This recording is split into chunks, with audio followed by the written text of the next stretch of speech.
আসসালামু আলাইকুম ওয়া রাহমাতুল্লাহি ওয়া বারাকাতুহু। এক বোন জানতে চাচ্ছিলেন মেয়েদের নামের শেষে ইসলাম ব্যবহার করা যাবে কিনা, এ বিষয়ে ইসলাম কি বলে। এক্ষেত্রে কোরআন এবং হাদিসের মধ্যে কি দিক নির্দেশনা রয়েছে আলোচনা বুঝতে ধৈর্য ধরে সাথেই থাকবেন।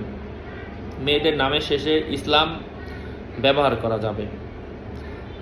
অমুক ইসলাম, জান্নাত ইসলাম, অমুক ইসলাম, এভাবে ব্যবহার করা যেতে পারে। আবার কেউ আক্তার ব্যবহার করে, কেউ বেগম ব্যবহার করে, কেউ নামের শুরুতে মুসাম্মদ ব্যবহার করে, অথবা এটা যে যার উপাধি অনুযায়ী ব্যবহার করে। আবার অনেক মেয়েরা আছে যারা মেয়েদের নামের সাথে তাদের স্বামীর নাম যুক্ত করে, আসলে এটা উচিত না।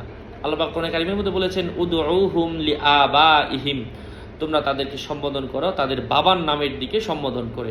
সুতরাং কারো নাম যদি হয় তানজিলা এবং তানজিলার বাবার নাম উদাহরণস্বরূপ মনে করেন রহিম, অথবা তানজিলার বাবার নাম হচ্ছে মুহাম্মদ, তাহলে তানজিলা মুহাম্মদ বলা যেতে পারে। তানজিলার স্বামীর নাম হচ্ছে অন্য আরেকটা নাম, তো এইভাবে